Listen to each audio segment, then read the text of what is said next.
Que la paix et l'amour de notre Seigneur Jésus-Christ soient avec nous, chers abonnés, et sur vous, qui pour la première fois regardez cette chaîne. Si vous y êtes, ce n'est pas un hasard, car le hasard n'existe pas dans la parole de Dieu. C'est le Saint-Esprit qui vous y a conduit, car Dieu a certainement une parole pour vous. Si donc vous êtes un amoureux fou de la parole de Dieu comme moi, je vous invite à vous abonner. N'oubliez pas d'appuyer sur le pouce levé. Si ça vous dit, merci de partager nos enseignements afin de permettre ainsi à la parole de Dieu de se faire connaître dans le monde entier. Que Dieu vous bénisse in the name of Jesus Christ. Amen. Comme de coutume, nous allons offrir nos intentions de prière au Seigneur par l'intercession de l'Immaculée Conception. Au nom du Père, du Fils et du Saint-Esprit. Amen. Maman Marie, nous voulons te dire merci pour ta présence à nos côtés, pour ton soutien, pour ton accompagnement spirituel. Merci. Toi qui n'as cesse d'intercéder pour nous. Toi qui n'as cesse d'élever nos intentions devant la face de l'Éternel Dieu. Merci pour toutes les grâces que tu nous obtiens. Permets-nous encore en ce jour, bienheureuse Mère, de pouvoir déposer dans le creux de ta main sainte nos intentions de prière. Souviens-toi, mon mari, de toutes ces personnes abonnées à la chaîne de Dieu. Pour toutes ces personnes qui, au travers de cette chaîne, crient à Dieu, s'abandonnent à toi. Mère, je t'en supplie. Élève leurs intentions devant la face de Dieu. Souviens-toi particulièrement de toutes ces personnes sans papier, dans l'irrégularité, dans l'obscurité de l'irrégularité, quel que soit le pays dans lequel ces personnes se trouvent. Mais je t'en supplie, porte le poids de leurs souffrances, de leurs difficultés, car beaucoup d'entre ces personnes qui sont plongées dans l'irrégularité qu'on appelle des sans-papiers sont parfois à un moment sujets à l'humiliation, à l'esclavage, à la brutalité, à l'abus. Mais ces personnes souffrent. Que par ton intercession, le Seigneur se souvienne de toutes ces personnes et leur donne de sortir de l'obscurité de l'irrégularité pour parvenir à la lumière de la régularisation. In the name of Jesus Christ. Amen. Je vous salue Marie, pleine de grâce, le Seigneur est avec vous. Vous êtes bénie en toutes les femmes et Jésus-Christ, le fruit de vos entrailles, est béni. Sainte Marie, Mère de Dieu, priez pour nous, pauvres pécheurs, maintenant et à l'heure de notre mort. Amen. Je vous salue Marie, pleine de grâce, le Seigneur est avec vous. Vous êtes bénie en toutes les femmes et Jésus-Christ, le fruit de vos entrailles, est béni. Sainte Marie, Mère de Dieu, priez pour nous, pauvres pécheurs, maintenant et à l'heure de notre mort. Amen. Je vous salue Marie, pleine de grâce, le Seigneur est avec vous. Vous êtes bénie en toutes les femmes et Jésus-Christ, le fruit de vos entrailles, est béni. Sainte Marie, Mère de Dieu, priez pour nous, pauvres pécheurs, maintenant et à l'heure de notre mort. Amen. La gloire soit rendue au Père, au Fils et au Saint-Esprit, comme il était au commencement, maintenant et toujours, dans les siècles des siècles. Amen. Notre-Dame de Fatima, priez pour nous. Notre-Dame de Fatima, priez pour nous. Notre-Dame de Fatima, priez pour nous. Amen. Nous continuons donc l'enseignement sur l'offrande. Nous sommes à l'avant-dernière partie. Comme je vous l'ai dit dans la première partie, nous ne pouvons pas aborder tous les aspects concernant l'offrande. Nous essayons, selon ce que l'Esprit nous donne, de pouvoir partager la parole de Dieu avec vous. Alors aujourd'hui, nous allons prendre le livre de 2 Corinthiens, chapitre 9, le verset 7, et je vais lire 2 versions, si vous me le permettez. Que chacun donne selon la décision de son cœur, sans chagrin, ni contrainte, car Dieu aime celui qui donne avec joie. La deuxième version, que chacun donne donc comme il l'a décidé, non pas à regret ou par obligation, car Dieu aime celui qui donne avec joie. Mes frères et mes sœurs, nous avons déjà défini l'offrande. Nous avons dit que l'offrande est un don volontaire, un acte volontaire, qui repose essentiellement sur l'amour, qui témoigne de notre gratitude, de notre reconnaissance à l'égard de Dieu, qui émane d'un cœur généreux, qu'on appelle la bonté du caractère ou la bonté du cœur, qui est un trait de notre caractère. Cet acte volontaire ne peut être inspiré que par Holy Spirit, c'est-à-dire le Saint-Esprit. Alors, pourquoi Saint Paul nous dit que si nous voulons donner à Dieu, si nous voulons lui témoigner de notre reconnaissance, de notre gratitude, si l'amour de Dieu est en nous, si nous avons la bonté du cœur comme trait de caractère, si nous sommes inspirés par le Saint-Esprit, il nous demande donc de donner avec joie, sans regretter. Cela veut dire qu'il y a des personnes qui donnent avec regret, qui donnent non pas dans la joie, mais avec énervement. Ce genre d'offrande ne peut être accepté par Dieu, mieux, est rejeté par Dieu. Lorsque deux personnes, par exemple, vont faire une offrande, soit à l'église ou à un serviteur ou à une association, peu importe. Supposons que c'est à l'église. Au regard de tout le monde, les deux personnes se sont levées, elles ont donné à Dieu. D'emblée, a priori, on ne peut soupçonner donc ces deux personnes de ne pas être conformes à la volonté de Dieu. Parce qu'elles ont posé ce acte volontaire qu'on appelle l'offrande. Aux yeux donc des humains, l'aspect charnel, l'aspect visuel s'arrête là. Nous pouvons donc, en guillemets, nous permettre de dire que ces deux personnes ont respecté la parole de Dieu. Comment se fait donc que Dieu peut rejeter une offrande, même si l'action, ce acte volontaire, ce don volontaire, l'action volontaire est posée quand même? Simplement parce que Dieu ne regarde qu'au cœur. Ce qui importe à Dieu, c'est l'intention qui accompagne nos offrandes et non le montant. Car l'amour que nous avons pour Dieu va nous permettre de donner à Dieu en reconnaissant de tout ce qu'il a fait pour nous, car il ne peut y avoir d'offrande sans bénédiction. Deutéronome 16, verset 17, je vous l'ai lu plusieurs fois. La bénédiction donc précède l'offrande.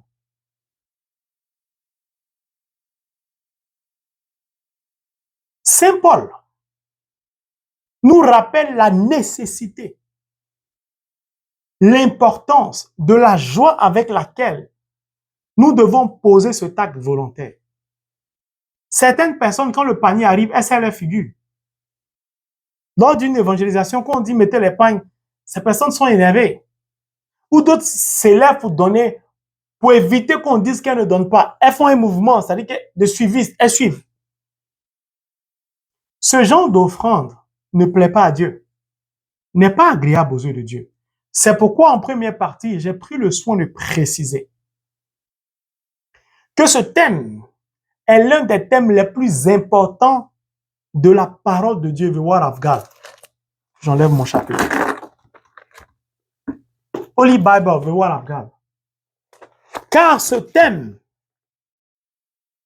va vous permettre non seulement de sortir de vos difficultés, d'être délivré, de guérir, d'avoir la vie dans tous les domaines de votre vie. C'est pourquoi le diable va s'acharner à vous empêcher de témoigner de votre reconnaissance à Dieu, c'est-à-dire de poser ce acte volontaire qu'on appelle l'offrande. C'est pourquoi le diable va s'acharner, vent contre marée, à vous pousser à boucher vos oreilles, à vous pousser à endurcir votre cœur, à vous pousser à endurcir vos poches, vos biens, à obscurcir vos biens. En réalité, c'est vous que le diable veut détruire.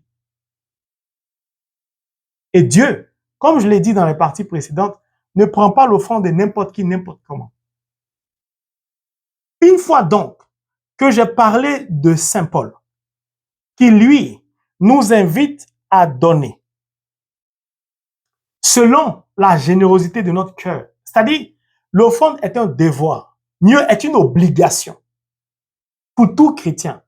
Mais Dieu ne s'impose à personne. Mieux, Dieu ne l'impose à personne. C'est pourquoi il a dit dans Exode, je vous l'ai déjà lu, 25 et 35, il a dit à Moïse, prélève une contribution uniquement sur les personnes qui ont un cœur généreux. C'est tout. C'est tout. Donc, tu ne peux pas être obligé de donner. On ne peut pas te forcer, on ne peut pas te contraindre. Tu ne peux pas le faire avec chagrin, avec amertume, avec regret, avec difficulté, comme si on t'oblige. Ça, c'est la démonstration que le diable a réussi à introduire son venin en toi. C'est la démonstration de ce qu'un combat spirituel a lieu en toi. Ça veut dire que ton cœur n'est pas totalement tourné vers Dieu. Car la veuve a donné tout son amour à Dieu. Si vous lisez de Lévitique chapitre 1, vous allez constater qu'on parle d'offrande brûlée. C'est-à-dire, quand au travers de l'offrande, on se donne à Dieu entièrement, tout en entier ou tout entier. C'était dans l'Ancien Testament, l'offrande brûlée. Dans le Nouveau Testament, c'est l'exemple de la veuve, qui était l'enseignement précédent, qui a donné tout son amour. Car Dieu n'a pas besoin des matières premières, l'or, l'argent, le bronze, c'est lui qui nous l'a donné. Nous allons prendre un deuxième texte pour vous permettre de mieux comprendre que si une offrande n'est pas accompagnée de joie, c'est pourquoi normalement on met des chants joyeux. Quand on met les pains ou les paniers, on se lève, quand on va faire une offrande, on danse parce qu'on va donner à Dieu. On danse pour témoigner notre reconnaissance, qu'on est joyeux ou on est joyeuse, on est heureux. On se souvient et on a en mémoire tout ce que Dieu a fait pour nous. On danse et on va donner. On va mettre dans le tronc, dans la quête, dans le panier. On est pressé. Moi, en tout cas, personnellement, ce n'était pas le cas avant, mais maintenant, c'est le cas. Le moment de la quête me plaît trop. Parce que ce moment de la quête-là, ça me permet de dire à Dieu merci pour ce que tu as fait pour moi. Je suis pressé que le panier arrive. Et ce moment-là coïncide en même temps avec la célébration eucharistique au moment de l'offertoire. C'est très intéressant, ça me plaît. Vous vivez la messe différemment lorsque vous comprenez the word of God, la parole de Dieu. Avant, je lognais le panier de la quête. Avant, je m'énervais un peu. Avant, je disais, et ça vaut la peine. Souvent même, je laisse le panier passer, mais souvent même, vous savez, il y a des endroits où le panier, chacun prend, il donne à l'autre, ainsi de suite. Tu es pressé de prendre, même peut passer derrière, tellement tu ne veux même pas regarder le panier. Tout ça, c'est l'œuvre du diable. Maintenant, je suis pressé. C'est avec joie. Parce que je comprends la profondeur, le sens. En fait, quand vous participez à une célébration eucharistique, qu'on appelle la messe, chaque partie de la célébration eucharistique a une importance capitale. Et est d'une puissance spirituelle inimaginable. C'est pourquoi nous devons vivre chaque étape de la messe en esprit, afin d'en récolter toutes les grâces inhérentes liées à la célébration eucharistique. Donc, Dieu d'abord va rejeter ton offrande. Si tu poses cet acte volontaire avec regret, avec amertume, si tu es contraint, si on t'a obligé, c'est pourquoi je vous ai dit dans les parties précédentes qu'aucun serviteur de Dieu, que personne ne doit vous obliger, vous contraindre à poser cet acte volontaire. C'est la parole de Dieu. Si vous la percevez, si elle a réussi à toucher votre cœur, qui va produire en vous cet amour, ce désir, cette soif de donner, cette joie, cette bonté de donner. Nous allons donc prendre le livre de Malachie, chapitre 1, le verset 8. Quand vous amenez un animal aveugle, boiteux ou malade, pour me l'offrir en sacrifice, c'est Dieu qui parlait. Pensez-vous que ce soit correct? Si vous offrez un tel animal au gouverneur, croyez-vous qu'il sera satisfait et prêt à vous accorder sa bienveillance? Je vous le demande, moi, le Seigneur de l'univers. Pourquoi le Seigneur parle d'un animal aveugle, boiteux ou malade? Est-ce que tu peux aller donner un président de la République? Tu veux faire don à un président de la République, à un directeur, à un prêtre, je ne sais pas, à un serviteur. Est-ce que tu peux prendre un poulet malade? Est-ce que tu peux prendre un poulet qui est sur une seule patte? Est-ce que tu peux prendre, je ne sais pas, un poulet qui n'a pas d'aile? Est-ce que tu peux dire à quelqu'un, je t'ai donné un poulet, alors que tu lui as donné une cuisse et une aile? Alors qu'un poulet, il y a la tête, les ailes, les pattes, le corps. Dieu dit de ne pas le mépriser. Il ne faudrait pas on lui manque de respect. Car l'offrande, même si c'est un devoir, il ne l'impose à personne. Si donc tu prends la décision d'aller poser cet acte volontaire qu'on appelle l'offrande, va pas donner à Dieu ce que des êtres humains ne vont pas accepter.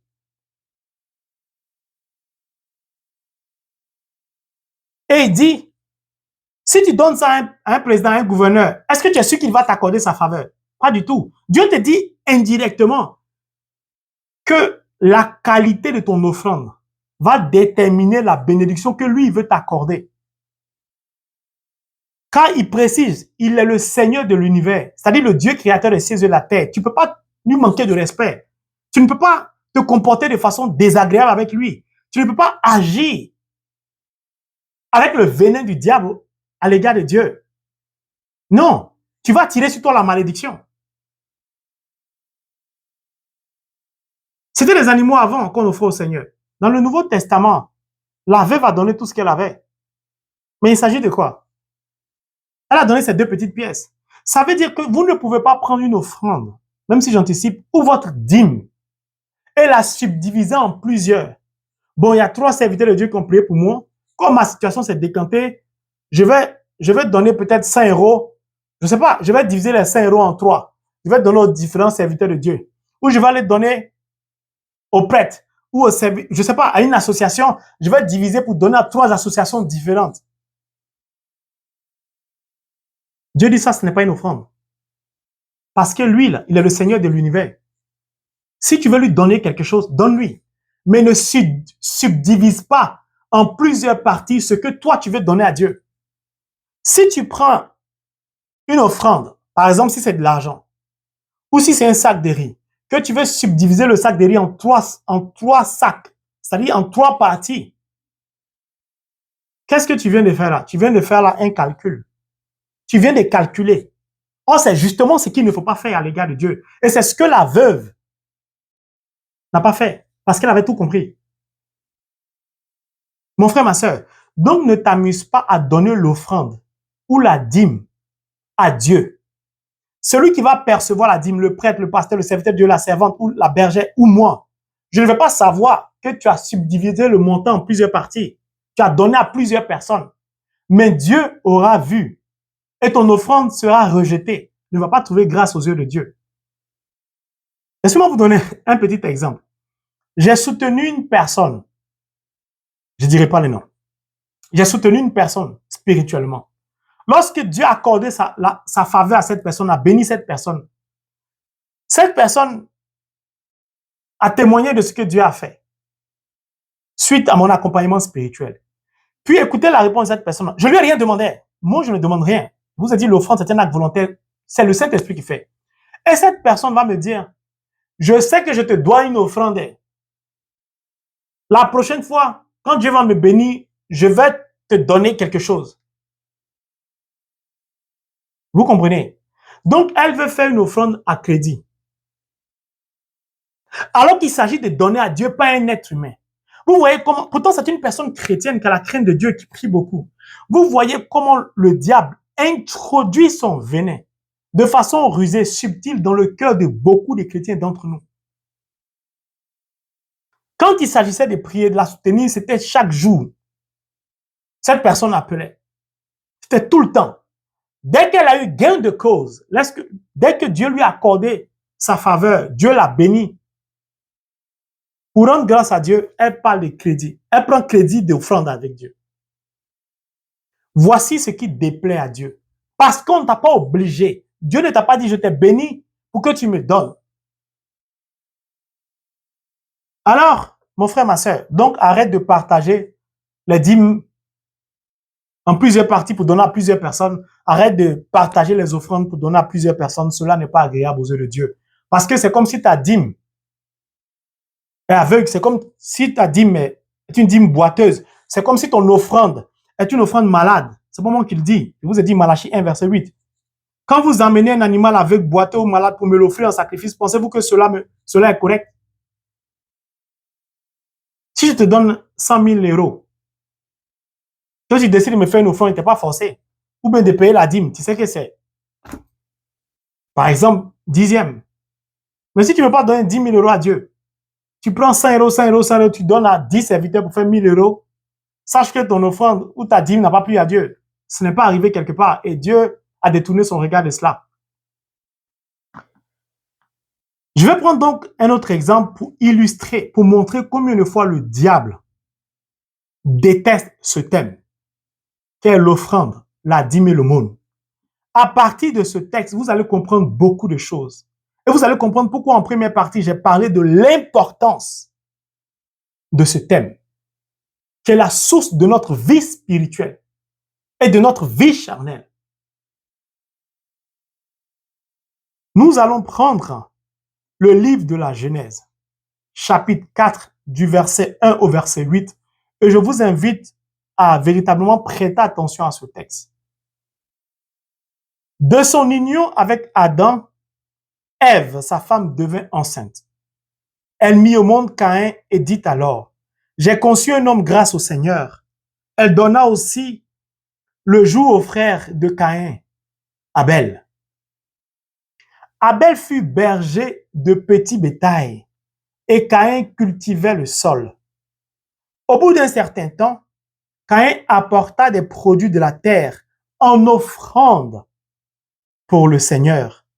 Abel, de son côté, apporta des agneaux premiers-nés de son petit bétail, dont il offrit au Seigneur de très beaux morceaux. Le Seigneur accueillit favorablement Abel et son offrande, mais non pas Caïn et son offrande. Caïn en éprouva une profonde irritation, il en fut abattu. Le Seigneur lui dit, « À quoi bon te fâcher et être abattu? Si tu agis comme il faut, tu reprendras le dessus. Sinon, le péché est à ta porte, comme un monstre à l'affût. Il désire te dominer, mais c'est à toi d'en être le maître. » Cependant, Caïn s'adressa à son frère. Quand ils furent au champ, Caïn se jeta sur son frère Abel et le tua. Vous pouvez continuer la suite du verset pour comprendre aussi. Nous allons nous arrêter là. Ce sera l'objet d'un prochain enseignement si Dieu nous le permet. Mes frères et mes sœurs, le récit de la Genèse nous parle de l'origine de la création des cieux et de la terre. Et Adam et Ève sont considérés au travers du récit de la Genèse de la création comme les premières personnes. Ils ont eu 2 enfants, Caïn, ensuite Abel. Caïn, lui, cultivait la terre, était agriculteur. Abel était berger de petits bétail. Abel et Caïn ont décidé de poser cet acte volontaire qu'on appelle l'offrande à l'égard de Dieu. Première leçon, première remarque, premier constat. Comment se fait-il que Caïn et Abel sont au parfum, sont au courant de l'importance de l'offrande dès la création? C'est pourquoi je vous ai dit, ce thème est la source de la vie de tout chrétien. Car c'est l'accomplissement de la volonté de Dieu directement. Sans offrande de Jésus-Christ à la croix, personne ne pouvait être agréable aux yeux de Dieu. Sans offrande dans l'Ancien Testament, personne ne pouvait être agréable aux yeux de Dieu. D'où l'importance vitale de l'offrande dans la vie de tout chrétien. J'insiste là-dessus parce que la dernière partie, vous allez comprendre les grâces qui en découlent. Abel et Caïn ont donc été enseignés par Adam et Ève, par leurs parents. Dieu nous dit au travers déjà de ce paragraphe qu'en tant que parents, nous devons inculquer cela à nos enfants. Nous devons apprendre à nos enfants à connaître l'importance, la nécessité, le caractère vital de l'offrande à l'égard de Dieu, c'est-à-dire de notre amour pour Dieu, de la reconnaissance de ce que Dieu a fait pour nous, c'est-à-dire notre souffle de vie. Si nous sommes déjà venus au monde, si nous sommes nés, c'est le rôle des parents. Abel et parents ont donc été enseignés par Adam et Ève. Ils ont donc compris l'importance de l'offrande, qui est la volonté de Dieu. Ils ont décidé donc de témoigner de leur amour, de leur gratitude à l'égard de Dieu. Caïn, qui est l'aîné, va donc, qui est cultivateur, va prendre, comme le dit la Bible, des produits de la terre qu'il va apporter en offrande au Seigneur. Si vous constatez, la Bible ne nous dit pas que ce sont les prémices, c'est la première récolte de Caïn. La Bible ne nous le dit pas. Ça sous-entend que ce que Caïn apporte n'est pas forcément, n'est pas absolument, n'est pas foncièrement sa première récolte. Peut-être qu'il a la deuxième, la troisième. Ou peut-être qu'il a pris des produits de peu de qualité. Si vous me permettez l'expression banale. Mais écoutez bien quand il s'agit d'Abel. Abel, de son côté, apporta des agneaux premiers-nés. Des agneaux premiers-nés. De son petit bétail. Lui, on précise qu'il a un petit bétail. Pour Caïn, on dit que c'est un agriculteur. Donc, il a certainement une immense terre. Donc, son offrande doit être immense, beaucoup. Abel donc des agneaux premiers-nés de son petit bétail, dont il offrit au Seigneur de très beaux morceaux. Pourquoi la Bible mentionne cela? Ça veut dire que l'attitude d'Abel déjà se distingue de l'attitude du comportement de Caïn. Or, l'attitude est un trait de caractère. Cela nous montre, nous apprend tout de suite qu'Abel est quelqu'un de bon de cœur, est quelqu'un de généreux, est quelqu'un qui ne calcule pas, puisque la Bible précise qu'il a donné de très beaux morceaux. Or, on ne donne pas ce qui nous tient à cœur sans amour. Si donc je m'en tiens à la description que nous dit ce verset 4, Abel de son côté apporta des agneaux premiers-nés de son petit bétail dont il offrit au Seigneur de très beaux morceaux.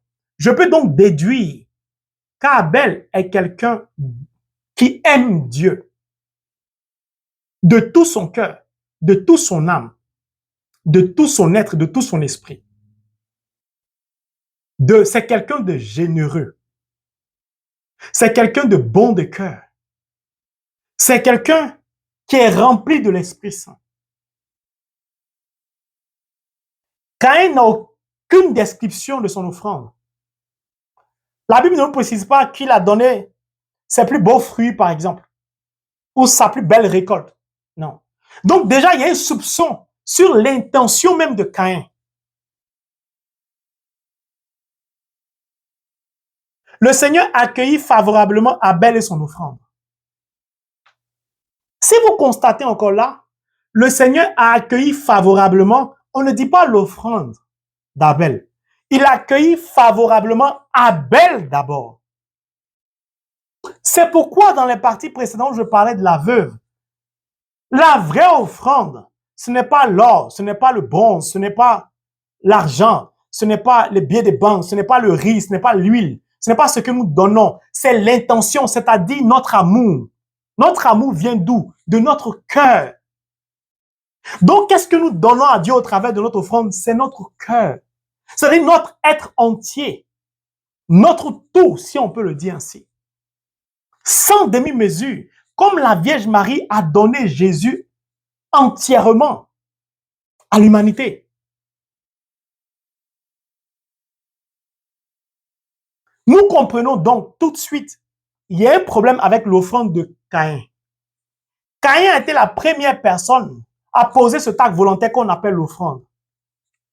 Normalement, on devait tout de suite avoir la réponse de Dieu au sujet de l'offrande de Caïn. Mais non, Dieu va commencer par Abel d'abord. Ce qui relègue Caïn au second plan. Et là, on comprend tout de suite. Pourquoi Dieu dit il accueille favorablement Abel d'abord? Parce que c'est notre cœur que Dieu cherche. C'est notre amour que Dieu cherche. C'est ce qui est prioritaire aux yeux de Dieu. C'est ce qui a permis à Jésus de regarder et de dire, les riches là, ils ont donné leur superflu. Il a regardé à leur cœur. Ce qui intéresse Dieu, c'est d'abord l'être humain, créé à l'image et à la ressemblance de Dieu. C'est l'amour, notre amour que Dieu cherche, et pas notre offrande. Non. Donc Dieu dit à Abel, je t'aime, mon enfant. Puis, comme l'amour se matérialise, vous avez épousé une femme, ou un homme vous a épousé. 5 ans de mariage, 1 an de mariage, 3 ans de mariage. C'est parce qu'il vous aime qu'il vous a épousé. Qu'est-ce qui va continuer à vous prouver qu'il vous aime toujours? C'est lorsqu'il va vous témoigner au travers des actes concrets, physiques, palpables. C'est-à-dire, il vous invite au restaurant. Votre anniversaire de mariage, il vous offre un cadeau ou la femme vous offre un cadeau. Vous partez en voyage. Parce que l'amour se démontre de façon concrète. Et Dieu a besoin de voir notre cœur pour voir notre amour. Puis, il a besoin qu'on le matérialise pour donner l'exemple aux autres. Sinon, si Dieu a vu dans ton cœur que tu es bon, il n'a pas besoin que tu lui prouves. Il est Dieu. Mais il a besoin qu'on le matérialise pour donner l'exemple aux autres. Cela témoigne combien de fois l'amour se prouve. Si quelqu'un vous dit il vous aime, c'est bien. Mais ces actes doivent être compatibles à ses sentiments pour vous. Mais, le verset 5 nous dit, mais non pas Caïn son offrande. Et là, on comprend tout. Si Dieu a rejeté l'offrande de Caïn, ça veut dire que le cœur de Caïn n'était pas rempli d'amour pour Dieu. Caïn n'avait pas la crainte de Dieu. Caïn n'était pas généreux. Caïn n'avait pas la bonté du cœur. Or, si vous n'êtes pas généreux, si vous n'êtes pas bon de cœur, c'est que vous êtes méchant. Si vous n'aimez pas, c'est que vous êtes rempli de haine. Ce n'est plus l'Esprit Saint qui vous habite, qui peut inciter cela en vous. C'est l'esprit démoniaque, c'est l'esprit du diable, donc c'est le diable. Jean chapitre 8, verset 44. Dès le commencement, il s'est acharné à nous détruire, à nous tuer. Nous dit Saint Jean. Parce qu'en lui, il n'y a point de lumière. C'est un menteur. Tout ce qui est mauvais, la haine, la colère, tout ça vient du diable. Et donc le cœur de Caïn était rempli du manque de générosité, de la méchanceté, de l'obscurité. Dieu l'a relégué au second plan. Il a rejeté son offrande. Donc Dieu peut rejeter vos offrandes. C'est pourquoi au début, j'ai commencé par 2 personnes. Seul le Saint-Esprit peut savoir qui est bon ou pas. Quelle offrande a été agréable aux yeux de Dieu? Quelle offrande a été acceptable aux yeux de Dieu et inacceptable? Maintenant que Dieu nous prouve que le cœur de Caïn, obscur, de même que l'amour se prouve par des actes physiques et concrets, de même que la haine se prouve, se montre par des actes concrets. Mais non pas Caïn son offrande. C'est-à-dire que même Caïn, Dieu ne l'a rejeté, et ensuite son offrande. Caïn en éprouva une profonde irritation. Il était énervé, il était en colère. Donc déjà, il commence à manifester les fruits de l'obscurité du diable. Puis, il en fut abattu. Le Seigneur lui dit, à quoi bon te fâcher et être abattu? Si tu agis comme il faut, donc Dieu sait qu'il n'agit pas bien. Dieu sait que son cœur est obscur. Son cœur est pris par le diable, par le devil, l'evil one. Si tu agis bien, il faut. Si tu agis bien comme il faut, tu reprendras le dessus. Sinon, le péché est à ta porte, comme un monstre à l'affût. Ça veut dire quoi? Dieu décrit ici le combat intérieur, le combat qui a lieu dans l'être qu'on appelle Caïn.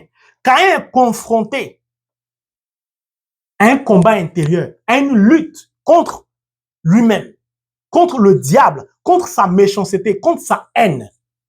Caïn est prisonnier de sa haine. Caïn est plongé dans l'obscurité par la méchanceté de son cœur, par le manque d'amour en lui. Alors Dieu lui dit simplement, si tu agis bien comme il faut, tu reprendras le dessus. Donc Dieu dit, la meilleure manière de prendre le dessus, c'est de vaincre le diable par quoi? Par une bonne offrande, par ton amour à l'égard de Dieu, par ta générosité. Donc l'offrande qui part de l'amour est un pouvoir qui détruit l'action du diable, qui éloigne le diable, qui délivre. Il dit, si tu agis bien comme il faut, tu reprendras le dessus. Donc, chaque fois que nous posons une action bonne, nous prenons le dessus sur le diable. C'est pourquoi Saint Paul nous dit, soyez vainqueurs du mal par le bien. Chaque fois donc que nous posons une bonne action, nous prenons le dessus sur le diable. Ce n'est pas une prière. Simplement, si tu agis bien, si tu te comportes bien, si tu fais le bien, si tu aimes normalement, si tu aimes sincèrement, tu prendras le dessus. Sinon, le péché est à ta porte, comme un monstre. Mais si tu es chez toi, que tu vas aller faire une offrande à Dieu, à un serviteur de Dieu, à l'église, à une association, il faut bien que tu sortes.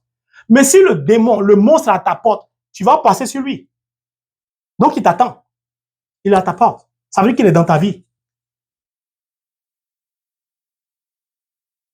Il désire te dominer. Donc, Dieu étant miséricordieux, indique le chemin de sortie à Caïn en lui disant, le diable veut te dominer. Mais c'est à toi d'en être le maître.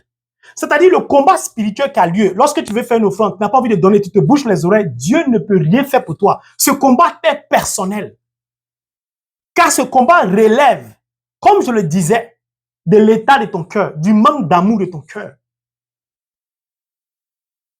Alors Dieu te dit, it's up to you, ça dépend de toi. Si tu acceptes de te détacher de la méchanceté, si tu acceptes de partager ce que tu as avec le pauvre, de partager ce que tu as de fait, de bien, rien que par ça, tu vas vaincre le diable. Ce n'est pas de la magie. Pour se délivrer, ce n'est pas de la magie. Il désire te dominer. Mais pourquoi le diable désire dominer Caïn? Parce que le diable sait l'importance de l'offrande à l'égard de Dieu. Le diable sait les bienfaits de l'offrande. Caïn va-t-il accepter de dominer le diable? La suite nous donne la réponse. Cependant, Caïn s'adressa à son frère. Quand il fut au champ, Caïn se jeta sur son frère Abel et le tua. La haine, la méchanceté, tout ce qui est obscur avait besoin de s'extérioriser, avait besoin de sortir de son cœur, avait besoin de se concrétiser. Et Caïn a fini par tuer son propre frère de sang, même père, même mère. Pourquoi? Parce qu'en lui, le venin du diable a réussi à s'implanter dans son cœur. Et donc, quand le venin du diable réussit à s'implanter dans son cœur, qu'est-ce qui montre de votre cœur? Vous êtes impoli. C'est pourquoi Caïn va dire à Dieu, pourquoi tu me demandes où est mon frère Abel? Est-ce que je suis son gardien? Les gens qui parlent mal sont des gens qui sont animés d'un esprit démoniaque. Des gens qui sont impolis. Sont des gens qui sont contrôlés par le diable. Tu ne peux pas dire à Dieu, tu me poses la question pourquoi? Est-ce que je suis le gardien de mon frère? Dieu qui t'a créé, tu lui parles comme ça. C'est comme ça que le diable se manifeste. 1. 2. La colère vient du diable. La colère va vous pousser à insulter votre frère, même père, va vous pousser à insulter la personne que vous avez épousée ou que vous avez épousée à l'église. Va vous pousser à insulter vos propres enfants. Va vous pousser à mépriser vos propres enfants si vous êtes des parents, à insulter vos enfants que vous avez accouchés. La colère va vous pousser à l'égoïsme, à ne pas partager ce que vous avez avec vos propres enfants que vous avez accouchés, que vous avez portés volontairement. Et la colère, la méchanceté, la haine, l'orgueil, le manque de partage, l'égoïsme, l'avarice, tout ça, le diable va vous pousser à manifester ça. Puis ce qui va tuer la vie des chrétiens, et c'est ce qui a poussé Abel à tuer l'un des fruits les plus pires de l'obscurité du diable, c'est la jalousie. Caïn enviait son frère, enviait, jalousait son frère. Les personnes jalouses, les personnes envieuses sont des personnes dangereuses. Elles peuvent vous empoisonner, elles peuvent vous tuer en un instant T. Malheureusement, la jalousie, l'envie a eu raison de Caïn, qui a fini par tuer son propre frère. Mon frère, ma sœur, le récit de la Genèse, de la création, de l'univers visible et invisible, a commencé par ce tas qu'on appelle l'offrande. Au travers de la Genèse chapitre 4, la naissance d'Abel et Caïn, et c'est soldé par un meurtre. De vous à moi, si l'offrande, ce don volontaire, ce acte volontaire, n'est pas d'une importance capitale, dites-moi pourquoi le premier livre de la Bible en parle et ce acte volontaire se termine par un drame, par un meurtre. De qui? Des frères consanguins, de même père, même mère, de même sang. Que va-t-il advenir alors? Des personnes qui sont amies, qui sont demi-frères, demi-sœurs, de la camaraderie. C'est pourquoi vous allez entendre telle personne jalouse doit empoisonner l'autre. Mon frère, ma sœur, si le diable, dès l'origine, s'est acharné à vouloir obscurcir l'offrande par un meurtre, par un assassinat, par un drame, c'est pour vous menacer, pour vous dire, voici ce que je vais vous faire, ou voici ce que je vais vous faire subir. Si vous voulez vous entêter à offrir quelque chose à Dieu, si vous voulez vous entêter à poser ce acte volontaire qu'on appelle l'offrande, je vais m'acharner à vous détruire, à vous tuer. Pourquoi? Parce que toutes les bénédictions de notre vie en dépendent. C'est pourquoi je vous ai disais précédemment que personne ne pouvait trouver grâce aux yeux de Dieu sans le don, sans l'offrande, sans le sacrifice de Jésus-Christ à la croix. Personne n'allait trouver grâce aux yeux de Dieu. Car par ce sacrifice, nous avons été libérés de l'esclavage du péché. Et donc nous avons été rétablis, comme le dit Saint Paul, dans notre sainteté, sous le regard de Dieu et dans son amour. De ce fait, nous bénéficions donc des grâces de Dieu. Mes frères et mes sœurs, pour cette avant-dernière partie, j'ai voulu être long pour aborder vraiment des aspects essentiels. L'offrande peut être source de deuil, de crime, de drame, de mort, comme peut être source de vie, de prospérité, d'abondance, de grâce, de bénédiction, de tout ce que vous pouvez imaginer, de glorieux, que Dieu peut accorder à ses enfants. Alors, je t'invite à ne pas endurcir ton cœur. Je t'invite à laisser la parole de Dieu te toucher, à laisser ton cœur être rempli d'amour pour Dieu, c'est-à-dire pour ton prochain, et à laisser le Saint-Esprit te conduire à donner à Dieu, à l'Église, aux serviteurs de Dieu, aux servantes, aux bergers, aux bergères, mais aussi à ceux qui souffrent, qui sont à côté de toi, aux pauvres qui n'arrivent pas à s'en sortir. Acheter un médicament pour quelqu'un qui n'arrive pas à acheter ses médicaments. Que Dieu donc tende sa main sur chacun d'entre nous, qu'il nous bénisse, qu'il nous donne rempli de l'Esprit Saint, de ne pas imiter Caïn, mais d'imiter Abel, de donner tout ce qui nous coûte cher. Vous avez vu, ce qu'Abel a fait, il a donné les plus beaux morceaux à Dieu. Il n'a pas cherché à prendre d'abord lui, ce qui était beau. La première personne à qui il a pensé, c'est d'abord Dieu. Quand tu aimes Dieu, tu fais de Dieu ta priorité. Que Dieu nous bénisse in the name of Jesus Christ. Amen.